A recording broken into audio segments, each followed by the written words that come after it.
Assalamualaikum warahmatullahi wabarakatuh. Alhamdulillah wassalatu wassalamu ala rasulillah wa ala alihi wa sahbihi wa mawalah. Jemaah rahimakumullah, insyaallah di awal tahun ini kita lanjutkan bahasan hadis tentang doa ketika menyampaikan selamat bagi yang walimatun nikah. Dan posisi kita hari ini di bagian ke-6, yaitu berkaitan dengan doa keberkahan yang dipanjatkan oleh Rasulullah SAW bagi sahabatnya atau bagi umat yang bekerja, berjuang di pagi hari. Jadi doa Rasul barakallahu laka wa baraka alaik wa jama'a bainakuma bi khair itu mencakup keberkahan di dalam segala aspek kehidupan. Dan di sini diriwayatkan oleh Abu Daud, yaitu Rasulullah SAW mendoakan umatnya agar mendapat barokah di pagi hari. Itu diriwayatkan oleh Sahar Al-Ghamidi. Ketika bepergian di pagi hari atau keperluan apapun yang meraih rezeki agar mendapatkan barokah, doanya itu adalah Allahumma barik li ummati fi bukuriha. Allahumma barik, ya Allah berkahilah li ummati, untuk umatku, fi bukuriha, di pagi hari. Jadi orang yang bekerja di pagi hari itu didoakan oleh Rasul agar mendapat barokah. Kumaha tu ari anu sare. Pagi hari kan aya anu sare oge, ada yang tidur kan pagi hari teh setelah sholat subuh teh ngagomplek deui komo Ramadan mah. Kerek langsung. Ya, tidak mendapat doa dari sini barik. Karena di sini fi bukuriha, umat yang didoakan oleh Rasul agar mendapat barokah itu orang yang bekerja, berjuang, bepergian di pagi hari. Jadi bagi yang tidak punya dinas, sudah pensiunan, pagi-pagi mah jangan tidur. Apalagi kalau bulan Ramadan kan suka ngantuk ya. Nah, dari berbagai segi kalau Ramadan mah karena perutnya masih kenyang. Ini diriwayatkan Abu Daud nomor 2239. Jadi Rasul SAW mendoakan sahabat yang pergi pagi-pagi. Ya, walaupun pensiun pergi aja pagi-pagi. Mau apa tuh ya? Mau nyemor tanaman, mau ngoret, mau sasapu, apapun bisa dikerjakan. Jadi agar mendapatkan barokah. Tentu saja ini banyak maknanya. Dan dalam riwayat Ibnu Majah yang wafat 273 diterangkan bahwa Rasulullah SAW mendoakan barokah bagi di pagi hari untuk sahabat yang pergi, baik yang berniaga maupun yang berjuang berjihad di jalan Allah Subhanahu wa taala.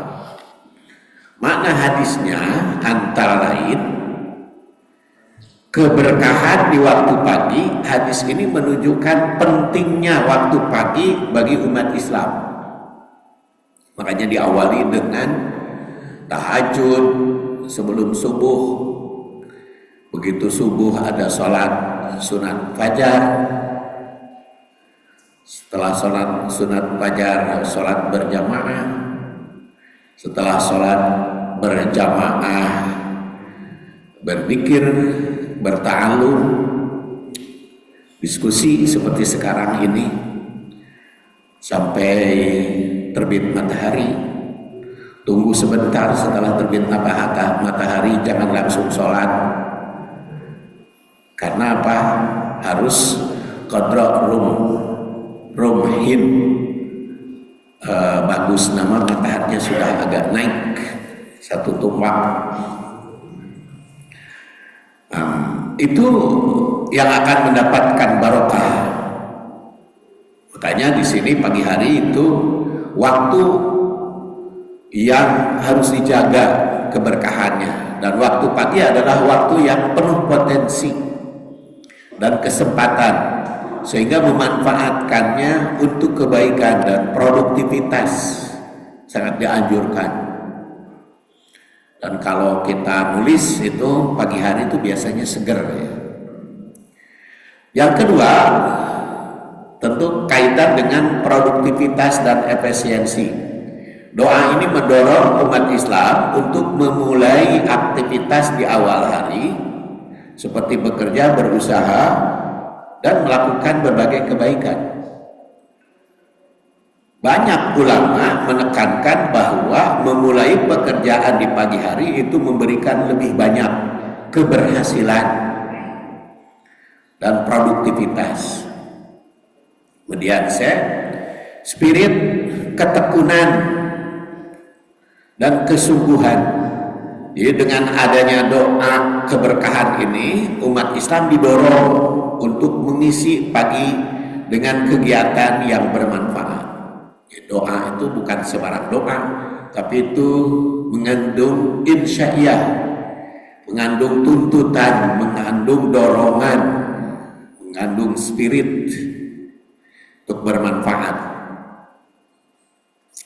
Ya, seperti bekerja ataupun beribadah. Pagi adalah waktu yang segar dan penuh energi. Jadi sayang kalau digunakan untuk istirahat, penuh energi. Sehingga keberkahan Allah diharapkan dapat mendatangkan kemudahan dan keberhasilan. Kemudian kalau kita lihat kisah yang meriwayatkan hadis ini, yaitu Sakhr Al-Ghamidi, itu sukses di dalam perdagangannya. Karena didoakan oleh Rasul, kemudian pergi di pagi hari. Setelah mengikuti sunnah Rasul dengan memulai aktivitasnya di pagi hari, menjadi contoh nyata keberkahan doa tersebut. Ini juga menunjukkan bahwa keberhasilan duniawi dapat diraih melalui mengikuti pedoman spiritual. Jadi karena keberkahan yang sifatnya duniawi itu kan tidak semua rasional ya usahanya harus rasional, tapi keberhasilannya kan tidak semua rasional, tidak semua masuk akal. Jadi ada saja kadang-kadang yang tidak masuk akal dalam keberhasilannya. Makanya ini nih diriwayatkan dalam hadis ini kisah Sakhr Al-Ghamidi. Kemudian manfaat fisik dan psikologis. Dari perspektif kesehatan, bangun pagi dan memulai aktivitas lebih awal itu juga terbukti baik bagi tubuh dan pikiran. Hal ini sejalan dengan ajaran Islam yang menekankan pada keseimbangan antara kehidupan duniawi dan ukhrawi. Sehingga waktu pagi, waktu bekerja didoakan, itu ada kaitan antara keberhasilan duniawi dan cita-cita meraih kebahagiaan ukhrawi. Jadi dengan doa ini Rasul menganjurkan umatnya untuk tidak menyia-nyiakan waktu pagi, karena di dalamnya itu terkandung keberkahan yang besar jika dimanfaatkan dengan baik. Jadi Allahumma barik lana, Allahumma barik li ummati fi bukuriha. Mungkin kalau kita mah yang berdoanya Allahumma barik li ya, Allahumma barik li fi bukuri. Tapi ya karena doanya ini sudah paten dari Rasul, nggak apa-apa doanya. Allahumma barik li ummati fi bukuriha. Mangga.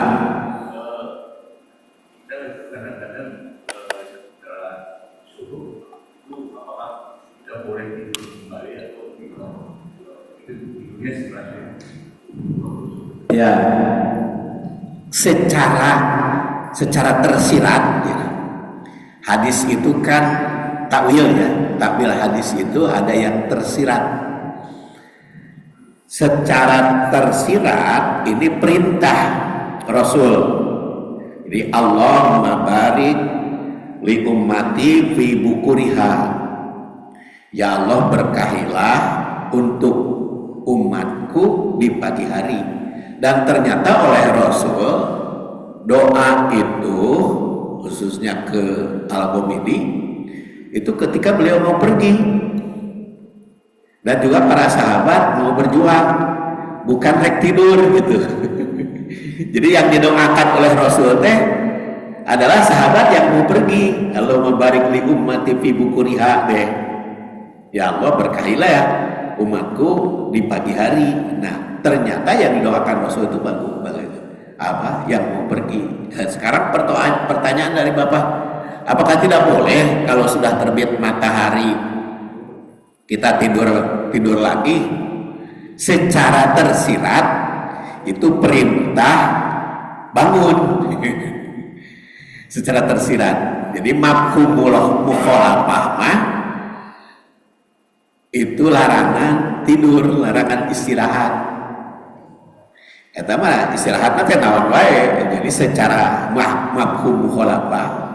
Jadi takwil hadis itu, takwil Quran juga begitu. Ada mafhum muwafaqah, ada mafhum mukhalafah. Kalau mafhum muwafaqah mah perintahnya bekerja sambil meraih barokah. Mukhalafahnya larangan untuk istirahat. Jadi hari larangan tidak boleh tidur setelah sholat subuh menimbulkan kepakiran, nah itu mah hadisnya dhaif kan. Jadi secara tersirat di dalam hadis ini terkandung. Jadi maksud saya itu apakah ada durasinya gitu, misalnya dari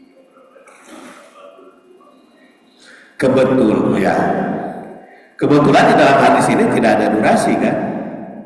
Jadi pagi itu sampai kapan?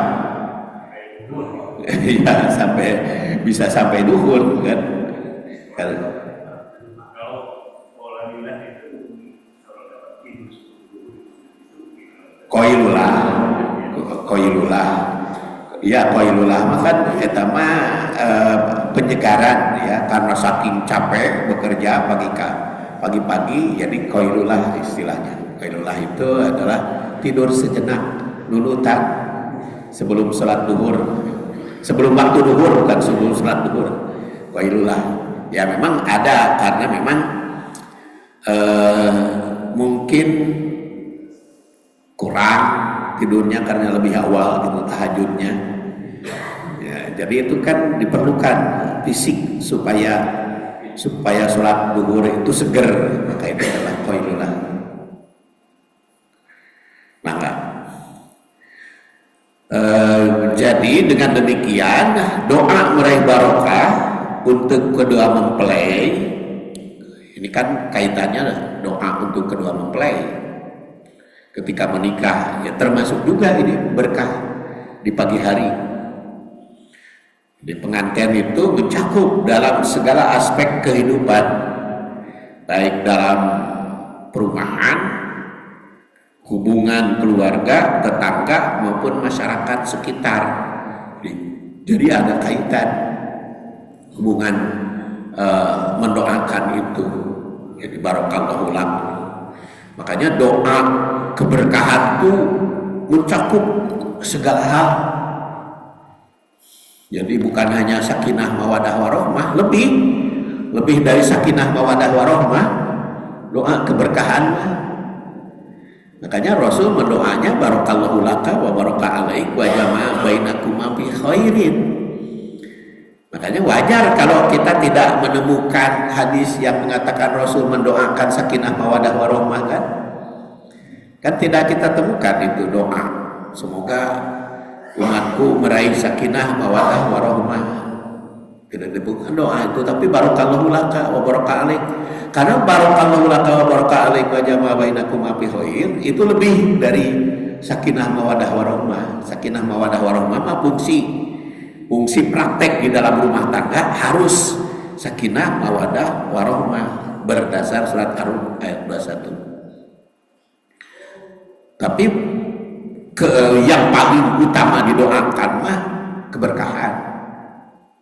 Termasuk juga kalau berdasar hadis ini doa di pagi hari. Yang tentu saja mengandung nilai teologis dari Allahumma barik li ummati fi bukuriha itu. Hadis ini diriwayatkan oleh sejumlah perawi. Karena di situ ada Abu Daud, ada Tirmidzi, ada Ibnu Majah. Walaupun Bukhari Muslim tidak meriwayatkannya, tetapi para ulama lain Abu Daud, Tirmidzi dan Ibnu Majah meriwayatkan dengan sanad yang sahih. Allahumma barik li ummati fi bukuriha itu. Yang menyebut Rasul berdoa agar umatnya diberkahi dalam waktu pagi hari, bukur. Secara literal tentu hadis ini menunjukkan keutamaan waktu pagi sebagai momen produktif untuk memulai pekerjaan dan aktivitas sehari-hari. Di dalam perspektif teologi Islam, hadis ini memiliki beberapa makna yang antara lain konsep berkah. Jadi secara teologis ada konsep berkah. Karena dalam teologi Islam itu berkah dipahami sebagai peningkatan kebaikan dari sesuatu yang terbatas menjadi lebih luas, yang sesuatu yang baik menjadi lebih baik. Jadi lebih dari sekedar nilai material berkah. Jadi mencakup. Ketika Nabi SAW mendoakan berkah pada pagi hari, ini menunjukkan pentingnya memanfaatkan waktu secara efisien dengan harapan keberhasilan. Makanya istilahnya tidur istirahat menjelang waktu duhur itu qailulah. Qailulah itu saeutik. Qalil kan qailulah itu saeutik, sejenak. Ya, tapi datu disebutkeun menit teh. Pokona mah meureunnan kelelah pekerjaan, capek. Jadi sebelum waktu duhur jadi ada istirahat sejenak. Jadi itu menunjukkan bapak-bapak, ibu-ibu yang punya kantor. Jadi istirahat kantor teh ulah pas jam 12. Jadi ada sejenak sebelum waktu duhur dikasih. Mungkin kalau di Bandung mah setengah 12 istirahat sampai jam 1 untuk makan siang gratis dari Pak Prabowo. Jadi itu ada waktu sejenak itu untuk secara tersirat itu ya perintah untuk gitu. Karena ada hadis lain kulik qailulah, jadi memang ada istirahat sejenak sebelum waktu duhur teh. Jadi kalau gitu mah di Bandung mah istirahatnya antara setengah 12 sebelum waktu duhur supaya ada kesempatan. Jadi implikasi spiritualnya doa Nabi ini mengandung nilai spiritual untuk mengingatkan umat agar selalu mengaitkan keberhasilan hidupnya dengan pertolongan Allah. Jadi teologisnya seperti itu. Karena kan teologis itu adalah ilmu ketuhanan, percaya kepada Tuhan berkaitan dengan kehidupan bermasyarakat yang mendorong kehidupan bermasyarakat baik secara pribadi, keluarga maupun lebih luas dari itu. Waktu pagi yang diberkahi itu mendorong umat untuk memulai hari dengan optimis. Jadi pagi-pagi itu optimis. Makanya begitu bangun tidur kan alhamdulillahilladzi ahyana ba'dama amatana wa ilaihin nusur. Bangun tidur teh ucapannya alhamdulillah. Kudu syukur kan alhamdulillah teh. Begitu bangun alhamdulillah. Walaupun bangunnya kesiangan, telat gitu. Walaupun bangunnya kesiangan, telat, tetap doa alhamdulillah. Karena itu optimis kan. Kan dalam hadis qudsi Allah Subhanahu wa taala berfirman bahwa ana inda dzanni abdi. Aku itu bersama sangkaan manusia. Jadi kalau menyangka buruk kepada Allah, maka Allah menganggap buruk. Kalau kita menyangka baik pada Allah, Allah baik. Makanya harus harus syukur. Alhamdulillah begitu bangun tuh syukur kenikmatan yang telah Allah Subhanahu wa taala berikan. Apa itu? Yaitu membangunkan setelah tidur, ahyana, menghidupkan, ba'dama amatana, setelah kau matikan. Itu ada setelah kau matikan teh bermakna baheula barang mati jadi hidup. Bisa juga setelah tidur dibangunkan, karena setelah istirahat. Jadi itu dorongan optimis dan dorongan bersangka baik pada Allah. Makanya jangan berburuk sangka kepada Allah. Jadi introspeksi mah agar tobat bisa bisi ayat kesalahan maka tobat, tapi jangan disesali terus perbuatan-perbuatan yang telah lewat. Mukmin yang kuat itu kan tidak boleh banyak melamun ya. Kemudian B, teologi kerja dan usaha. Itu kerja sebagai ibadah. Karena apa? Didoakan, maka bekerja itu adalah ibadah. Bekerja adalah bagian dari ibadah, terutama ketika diniatkan untuk mencari nafkah yang halal.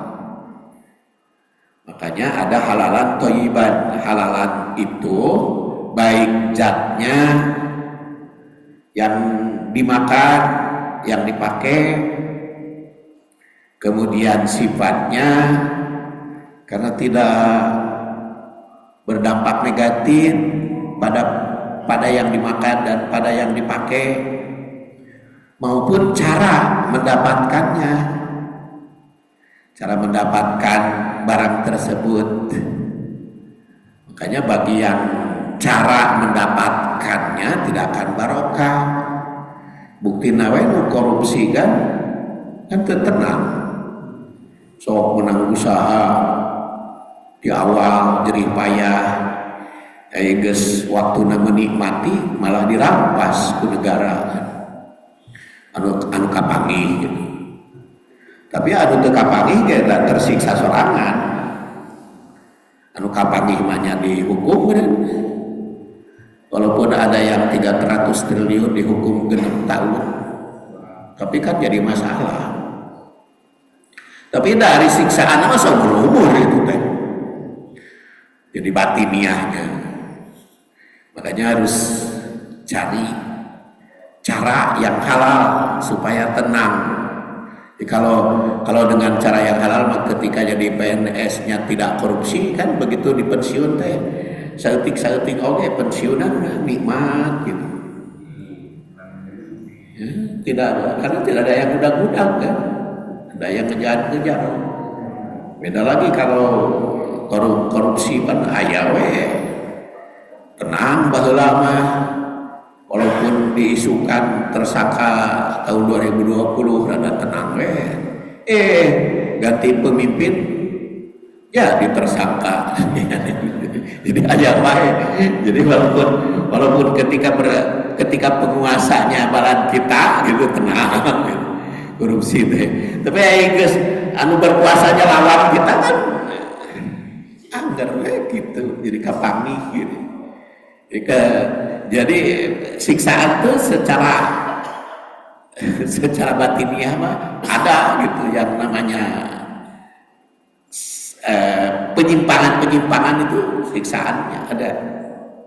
Makanya secara teologis di sini cobalah cari yang halal, itu ibadah. Kemudian juga pemanfaatan waktu. Hadis ini menanamkan prinsip manajemen waktu dalam pandangan teologis, yaitu memulai hari dengan optimal, tidak menyia-nyiakan pagi harinya. Kemudian keseimbangan spiritual dan material. Doa Nabi SAW tidak hanya menekankan aspek spiritual, tetapi juga aspek materi. Produktivitas di pagi hari diharapkan membawa manfaat baik di dunia maupun akhirat. Jadi secara teologis, keberkahan dalam bukur atau pagi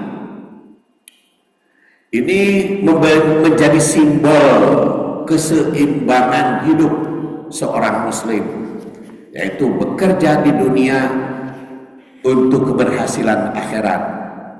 Makanya ada prinsip ad-dunya majra'atul akhirah. Dunia ini adalah ladang akhirat. Dan itu dunia ladang akhirat itu bisa akhirat kehidupan nanti setelah meninggal, bisa akhirat akhir hidup. Jadi dunia pagi itu kaitan dengan kehidupan siang. Kemudian dunia anak-anak kaitan dengan kehidupan remaja. Dunia remaja kaitan dengan kehidupan dewasa. Makanya ada tahapan-tahapan kehidupan Rasulullah SAW digambarkan keberkahan itu. Jadi bisa bermakna akhirat itu dunia bekal atau sawah atau ladang kehidupan akhirat nanti untuk keberhasilan setelah meninggal, bisa juga di akhir. Ya, kalau kita sedang remaja sedang muda, masa muda bersih, itu kan menggambarkan ketenangan di mana pensiun. Begitu pula di dalam keluarga. Kalau kita menanamkan pendidikan anak itu anak yang soleh gitu ya, secara bertahap berdasarkan tuntunan Rasul, mulai dari masa kehamilan kumaha, ketika melahirkan kumaha, ketika 7 hari naon wae, kemudian sampai 2 tahun apa yang dilakukan, 7 tahun apa yang dilakukan, usia anak 7 tahun, kemudian begitu remaja, kemudian begitu dewasa dinikahkan dengan doa ini, terus dibina anak itu sampai 40 tahun. Maka ketika usia 40 tahun anak, maka usia kita 65 tahun, kalau punya anak yang umur 25, ya anak berusia 40, kita berusia 65. Kita sudah dewasa, sudah pensiun, anak sudah 40 tahun, kan menikmati. Karena kalau sudah 40 tahun mah anak wajib membiayai orang tua. Jadi kalau anak sudah berusia 40 tahun punya kewajiban membiayai orang tua. Jadi kan tenang, karena persiapan dari awal, dari kelahiran dipersiapkan, dibina. Begitu 40 tahun tuh, maka kita tenang begitu anak 40 tahun, karena mereka sudah mapan usahanya. Itu kan idealnya kan begitu, berdasar syariah, berdasar syariah Islam. Nah, ketika usia 40 tahun membiayai orang tua dan orang tuanya sudah pensiun, kan menikmati itu majru'atul akhirah, akhiratnya akhirat di dalam kehidupan dunia, tapi akhirat dalam kehidupan setelah mati jelas majru'ah. Jadi memang harus dari awal gitu. Makanya ibu-ibu, bapak-bapak yang masih muda, yang masih punya anak, atau bapak-bapak yang sudah tua, nah, incunya itu dikader dari awal, biar nanti kita di masa tua tenang, karena anaknya berhasil. Itu mazru'atul akhirah. Kemudian tentu saja nilai universal, jadi kesehatan dan kebiasaan positif. Jadi manfaat kesehatan Islam mendorong kebiasaan bangun pagi yang tidak hanya membawa berkah spiritual, tetapi juga manfaat kesehatan. Nah, tadi kesehatan itu kan bukan ditentukan ya, dipengaruhi oleh keberadaan pemeliharaan di waktu muda.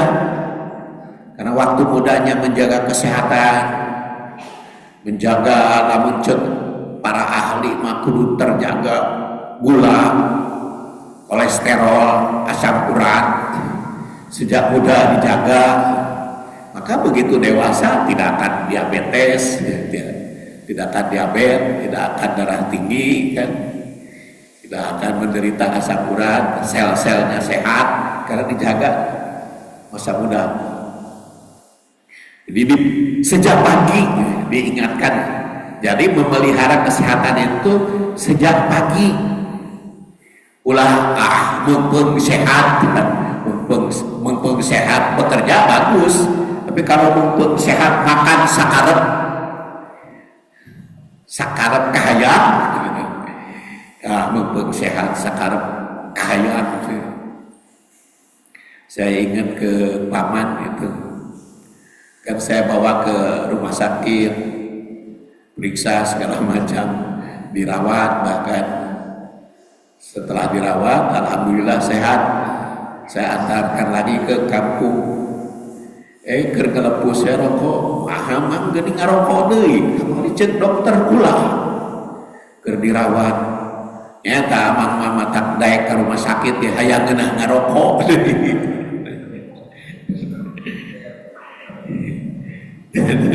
Jadi ada juga sepuh ya udahlah, ke sepuh jangan menyinggung perasaan. Cuman saya mah nanya aja, naon mang pan kamari mah dilarang selama di rumah sakit mah teu ngarokok dan dilarang oleh dokter. Jawabannya teh nya amang mah tak daek cenah kamari dibawa ke rumah sakit. Ngarah geus sehat bisa ngarokok deui ngeunah.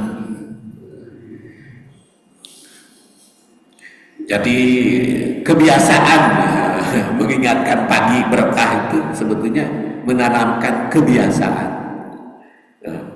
Beliau sudah almarhum ya, Allahumma ighfir lahu warhamhu wa'afihi wa'fu anhu. Jadi kebiasaan positif. Jadi teologi hadis ini menanamkan disiplin, semangat kerja, dan perencanaan yang baik, yang semuanya itu berdampak pada kesuksesan individu. Seperti tadi kita mengkader anak incu dari awal, itu akan dirasakan masa yang akan datang. Makanya kita sebagai umat Rasul itu berpikirnya bukan hanya hari ini, tapi masa datang, masa depan, masa yang akan datang. Dan konteks esensinya kode di dalam kehidupan modern, hadis ini relevan dalam mengajarkan manajemen waktu dan pentingnya memulai hari dengan penuh kesadaran. Makanya Allahumma barik li ummati fi bukuriha, bukur pagi. Jadi produktivitas dengan konsep keberlanjutan hidup. dan etos kerja dan semangat. Jadi kesimpulan dari Allah membarik li ummati fi bukuriha itu menegaskan secara teologis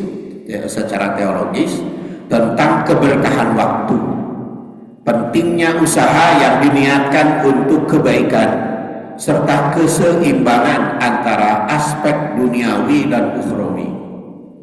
Dan ini menjadi landasan bagi umat Islam untuk menjalani kehidupan yang penuh manfaat. Ini tidak hanya bagi diri sendiri, tapi juga keluarga dan masyarakat.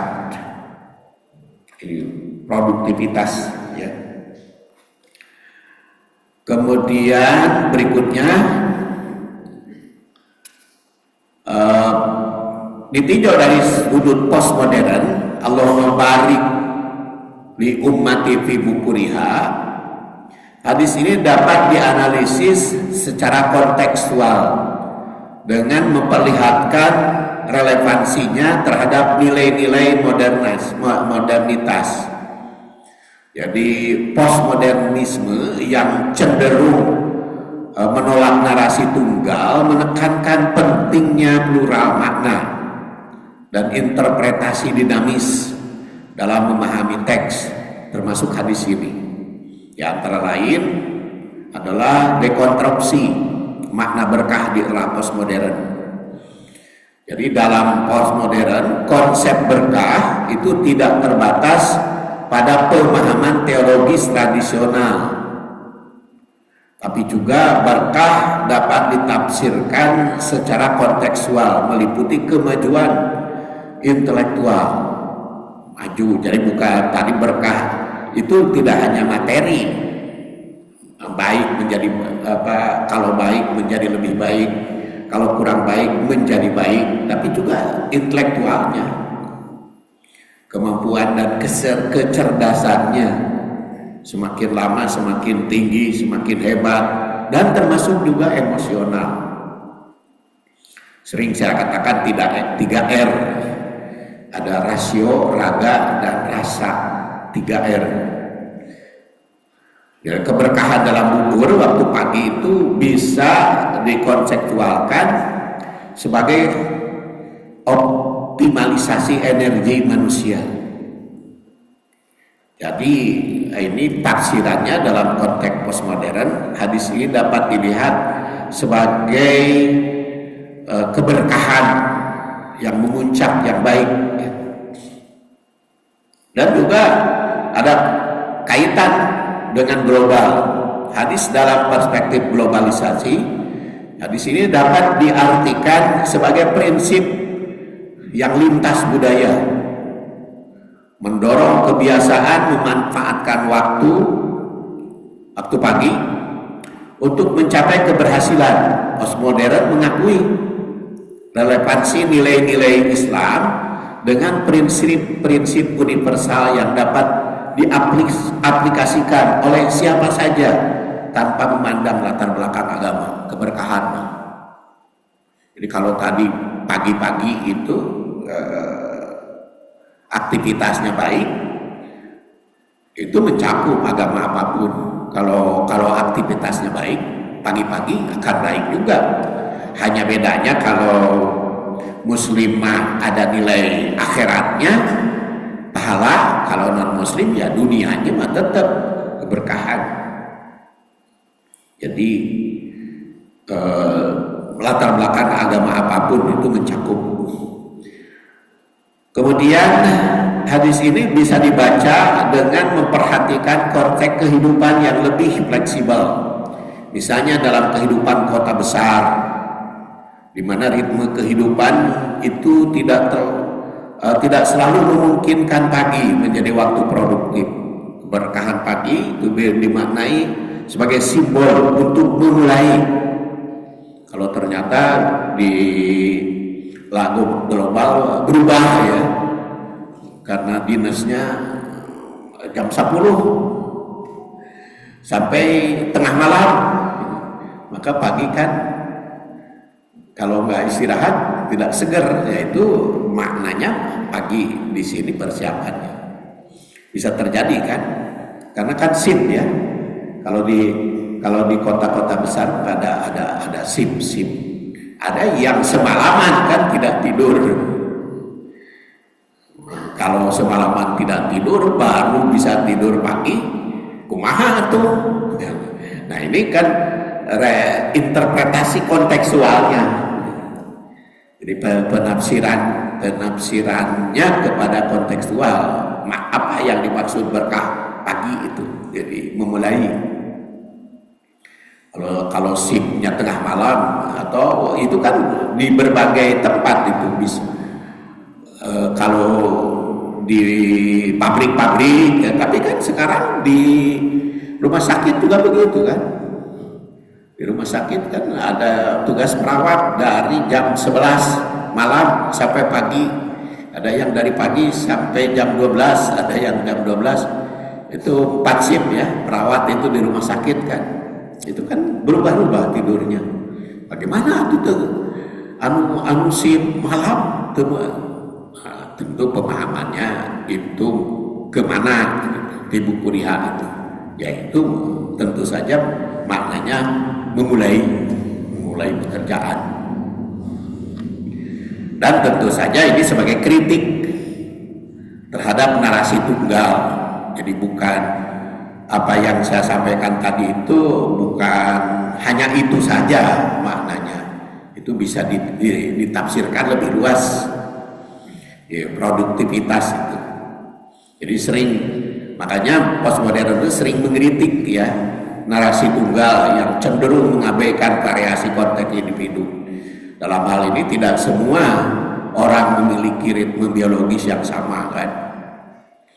Makanya memahami hadis ini perlu juga dari postmodern. Jadi bukan satu makna secara saklek tidak ditafsirkan yang lain.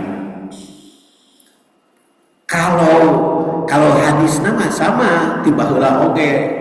Dah hadis mah eueuh tambahan itu. Hadis mah tidak ada tambahan, tetapi penafsirannya bertambah terus. Quran dan hadis mah ngan sakitu-kituna, tidak ada tambahan, tidak ada pengurangan sakitu, tapi penafsirannya yang memungkinkan dipahami dari berbagai segi. Produktivitas dalam bukur pagi itu dapat dipahami secara fleksibel.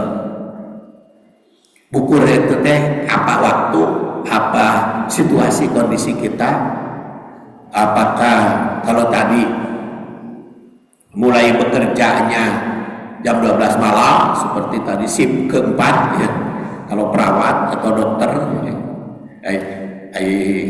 dokter mah cuma dokter umum ya yang disip-sipan dokter spesialis makan dia sendiri yang atur. Dokter umum kan itu yang di UGD kan macam-macam itu. Jadi sip-sipnya ya, apa yang dimaksud dengan bukur gitu? Keberkahan di pagi itu apa bagi mereka?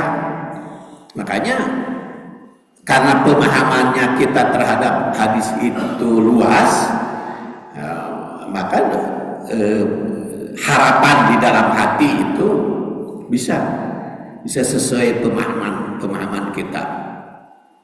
Doa Rasul itu. Kemudian hubungan spiritual dan material. Jadi perspektif postmodern juga menyoroti keseimbangan antara dimensi spiritual dan materi. Hadis ini mengisyaratkan keberkahan tidak hanya dalam bentuk kesuksesan duniawi, tapi juga spiritual yang mendorong penafsiran. Kemudian ada kaitan juga dengan konteks lingkungan dan gaya hidup. Penghormatan terhadap ritme alam, hadis ini menggarisbawahi pentingnya hidup selaras dengan siklus alam, seperti memanfaatkan energi bagi hari-hari yang segar, dalam konteks postmodern ini relevan dengan kesadaran ekologis, ritme biologis manusia dan gaya hidup sehat, pengelolaan waktu, kehidupan berkelanjutan. Karena tadi disebut bukur, disebut pagi, tapi itu berkelanjutan. Kemudian juga mana relasi sosial.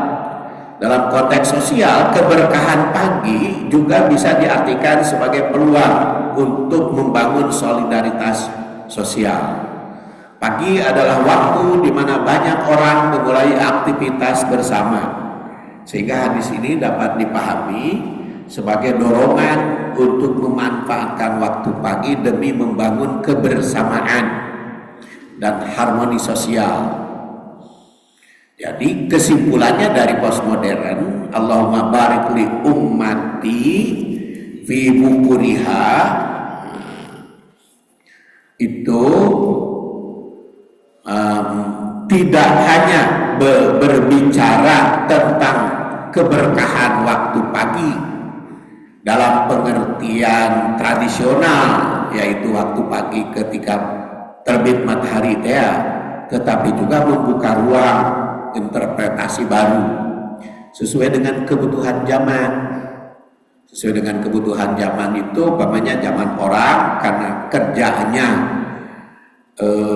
malam hari, malam suntuk, maka pagi harinya otomatis ngantuk, tidak bisa bekerja, ya karena dia aja bekerjanya malam. Jadi kalau dia bekerjanya malam kemana?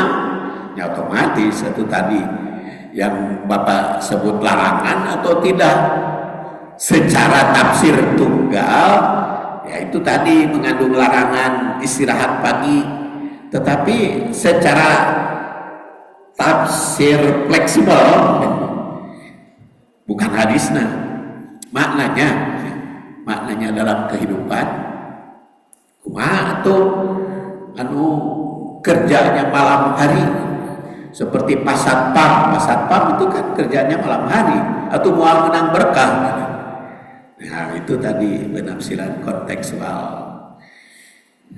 Jadi kalau Pak Satpam tuh bisa tidur pagi, kumaha digawena, nah lengan itu bisa otomatis Allah Subhanahu Wa Taala atau doa Rasul itu makna bukur itu apa? Bukur pagi dalam arti kesegaran menghadapi mungkin bukurnya begitu bangun pagi setelah sholat subuh dia tidur baru bangun jam 11 bukurnya pagi gitu. Jadi juga membuka ruang interpretasi, jadi sesuai dengan kebutuhan zaman, kebutuhan orang, kebutuhan situasi dan kondisi. Keberkahan dapat dilihat sebagai optimalisasi potensi individu, harmonisasi sosial, keselarasan dengan alam. Kemudian perspektif ini menekankan fleksibilitas makna yang dapat diadaptasi sesuai konteks global. Konteks global, kemudian dipengaruhi oleh budaya masing-masing, udah bekerja dan tantangan kehidupan kontemporer di dalam hal ini. Kemudian barakallahu laka sekarang, ya berikutnya. Kalau tadi barakallahu laka, maka laka di sini doa ini disampaikan, dipanjatkan kepada Allah agar memberikan barokah kepada yang ditemui. Barakallahu laka. Jadi kan gini, ketika ibu sasalaman dengan mempelai wanita, kan barakallahu lak. Laknya kalau kepada wanita laki, barakallahu lak. Lalu suaminya teu kadoakeun atuh mun kitu mah barakallahu laka, semoga Allah memberkahi kamu. Ayo untuk laki-laki nah tak eta lanjutanana wa barokah alaih. Jadi sebetulnya walaupun untuk nyebut barokallahu lakuma, nyebut barokallahu lak wa barokah alaih, itu kalau kita sampaikan doa itu kepada suami, maka alaikum, alaika itu istri. Kalau kita doakan barokallahu lak kepada istri, wa barokah alaih itu suami. Jadi itu mencakup sebetulnya. Ya, jangan dianggap teka bawah. Doa ini disampaikan, dipanjatkan kepada Allah agar memberikan barokah kepada yang ditemui. Dalam hal ini ketika disampaikan kepada mempelai laki-laki, maka laka itu untuk, atau artinya moga keberkahan diberikan kepadamu, untuk. Jadi doanya untuk suami agar mendapat barokah. Namun dalam riwayat Ibnu Majah ada juga barokallahu lakum. Dan barokallahu lakum itu semua. Nah, mungkin itu bisa juga disampaikan ketika mempelainya banyak, gitu. Barokallahu lakum. Tapi kadang-kadang kum itu sopan juga. Jadi kedua hadis ini yang berbeda tersebut bisa dipahami, redaksinya bisa berbeda, berubah tergantung untuk siapa doa dipanjatkan. Jika untuk mempelai laki-laki, maka laka untukmu mempelai laki-laki. Maka kepada perempuan bisa barokallahu laki kalau kepada perempuan. Tapi kalau yang didoakannya itu hadir, barokallahu laha kepada perempuan, barokallahu lahu pada laki-laki. Karena ternyata Rasul juga macam-macam redaksinya. Ada kalau banyak barokallahu lakum, barokallahu laka. Jadi makna barokallah itu dianalisis dengan memperhatikan bagaimana konsep keberkahan ditafsirkan tadi. Karena ini yang kita tafsirkan lakanya, ya. Kalau barokah nama sudah makna barokah nama. Ya, keberkahan itu dalam tradisi modern, hubungan sosial dan emosional itu menjadi dasar pemaknaan. Makanya frasa barokallahu lak itu dapat dimaknai sebagai ungkapan keberkahan yang tidak hanya bersifat sementara, tetapi hubungannya dengan Allah Subhanahu wa taala dan sesama manusia. Jadi keberkahan adalah harmoni yang tercipta. Makanya disatukan di situ. Di dalam doanya, ya. Dan tentu saja ini masih banyak maknanya, tidak terbahas semua karena sudah waktunya hampir habis. Jadi kesimpulannya saja, dalam perspektif modern, barokallahu lak, barokalaka, barokallahu laka adalah doa yang tidak hanya mengandung makna keberkahan spiritual, tetapi juga dimaknai kerangka keberagamaan. Kemudian keberkahan dapat dipahami sebagai individu maupun kolektif, dunia maupun di akhirat. Dan insya Allah bersambung ke makalah nomor 7. Jadi cantaman bapak-bapak, ibu-ibu, kajian hadis ini insya Allah kalau sudah tamat kajian hadis baru diselang oleh kajian tafsir. Kita akhiri dengan tidak ada tanya jawab, ya, karena tadi sudah ada pertanyaan. Jadi kalau pengajian saya memang interupsi aja kalau bertanya mah. karena membahas makalahnya mual tamat-tamat. Membahas makalahnya mual tamat-tamat, jadi bersambung terus. Subhanakallahumma wa bihamdik asyhadu an la ilaha illa anta astaghfiruka wa atubu ilaik. Assalamualaikum warahmatullahi wabarakatuh.